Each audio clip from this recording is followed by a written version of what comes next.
आपण सगळे मिळून भगवंताला एकट्याने प्रणाम करू। भगवान बाबा हनुमान जी को प्रणाम। महान त्यागी बाबा सुखदेव जी को प्रणाम। परम पूज्य परमात्मा एक सेवक मंडळ डिंकी नागपूर शाखा उमरेडच्या वतीने नाथ किशोरजी चौधरी यांच्या घरी नुकतेच जगाचे हवन पार पडले आणि एका भगवंताच्या चर्चा बैठकीला सुरुवात झाली। चर्चा बैठकीमध्ये सृष्टीचे विधाता स्वयं भगवान बाबा हनुमानजी उपस्थित आहेत, त्यांना माझा प्रणाम। तसेच महान त्यागी बाबा जोमदेवजी सुद्धा उपस्थित आहेत, त्यांना सुद्धा माझा प्रणाम। तसेच खांद्याला खांदा लावून चालणारी शेवकिनीला मार्गदर्शन करणारी वाराणसी आई सुद्धा उपस्थित आहे, आईला सुद्धा माझा प्रणाम। आपण मार्गात आलो तर काहीतरी अनुभव येतो आणि आपल्याला अनुभव आल्याशिवाय आपण पुढे प्रवेश करत नाही। पहिली ज्योत आणि शब्द देते आपण तेव्हा आपल्याला काही ना काही अनुभव येते आणि पहिल्या ज्योतीमध्ये आपल्याला सांगतात की आपल्याला 3 दिवसाच्या ह्याच्यामध्ये सांगतात की आपल्याला जरी या 3 दिवसामध्ये काही आराम वगैरे होत असेल तर तुम्ही पुढे पाय टाका आणि अनुभव घ्या। तसंच बाबा आता मला एक अनुभव आला आहे खूप। मला असंच 2 मुली होत्या आणि माझी सासू म्हणत होती की आता 2 मुली आहे तर ऑपरेशन नको करू। माझी इच्छा नव्हती की आता आहे बा 2 मुली, आता काही 2 झाल्या असल्यानंतर मग आता आजच्या याच्यामध्ये ठेवत नाही, ऑपरेशन करून टाकते। तर मी म्हणत होती की ऑपरेशन करतो, तर माझी सासू म्हणत होती की राहू दे बा आता आपल्याला एक मला नातू म्हणत होती। आणि मग मला महिना चुकला आणि मी दवाखान्यामध्ये गेली पीएससी मध्ये गेले तर मला सोनोग्राफ करायला लावली होती। मी 3 महिन्याची सोनोग्राफ केली।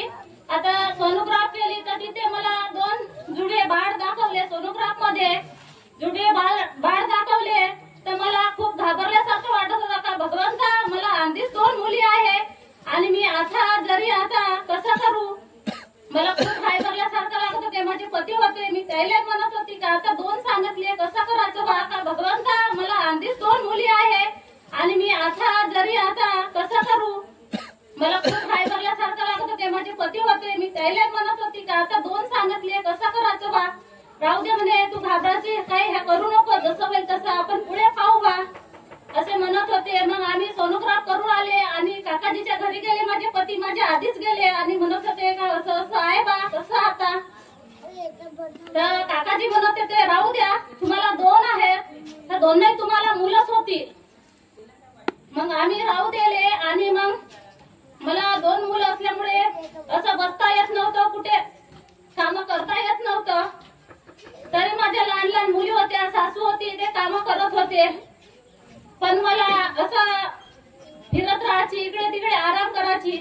आणि मग जेव्हा मला 9व्या महिना लागला, मी 9व्या महिन्याची सोनोग्राफ केली। 9व्या महिन्याची सोनोग्राफ केली तर मी सोनोग्राफ मध्ये डॉक्टर सांगत होते का तुम्हाला 9वा महिना सुद्धा लागला आणि एक बाळ आडवा आहे आणि एक बाळ उभा आहे तरी तुम्ही सीझर करायच्या, तर सीझर नाही केल्या बा आणि आजपर्यंत काय करत हा आणि सोनोग्राफ करायला आल्या। मग आम्ही घरी आलो आणि माझ्या पतिदेवाने ज्योत लावली संध्याकाळी आणि म्हणाले आता कसं बा। तर तरी आम्ही विचार करत होतो। मग भगवंताला म्हणलं बाबा पा तुमच्यासाठी आहे, आता एक आडवा आहे आणि एक उभा आहे म्हणते। माझा सीझर झाला नाही पाहिजे बाबा, म्हणलं मी नॉर्मल झालं पाहिजे आणि चांगल्यात चांगलं झालं पाहिजे आणि मला 2 बाळच झाले पाहिजे। आणि आम्ही कार्य बी करत राहत होतो आणि बाबाला एक सुद्धा मागत होतो का बाबा आम्हाला 2 मुलं द्या। तर आणि दवाखान्यात नेल्याबरोबर मला 2 मुलं झाले आणि नॉर्मल झाले आणि डॉक्टरनं सांगितलं होतं मला असं घाबरल्यासारखा वाटत होता का सीझर तर नाही होईल बा। पण मी भगवंताला जायच्या आधीच योग मागितला होता आणि माझ्या पतिदेवाने मला तीर्थ करून दिलं होतं का सीझर झालं नाही पाहिजे बा आणि चांगल्यात चांगलं झालं पाहिजे। आणि खरोखर बाबाने मला योग दिला आणि मला 2 मुलं झाले। आणि आपण 4 तत्व 3 शब्द 5 नियम जरी पाळलं तर खरोखर बाबा आपल्याला देते आणि आपल्या पाठीशी राहतो। 4 तत्व 3 शब्द काढली तर खरोखर बाबा आपल्याला हेच देतो, असंच यश दिलं पाहिजे आणि असंच सेवकाने वागलं पाहिजे. आपण कुठे चूकभूल झाली असेल, काही झाली असेल तर आपण कुठे काकाजीकडे जाऊन किंवा कुठं आपण गेलं चर्चा बैठक मध्ये तिथं आपण सोडवणूक केली पाहिजे. कोणी आता आपली चूक झाली तर आपण लपवून ठेवतो, सांगत नाही. आपण चर्चा बैठक मध्ये गेलं तिथं सोडवणूक केली पाहिजे किंवा आपण काकाजीच्या घरी जाऊन सोडवणूक केली पाहिजे. खरोखरच आपण 4 तत्व 3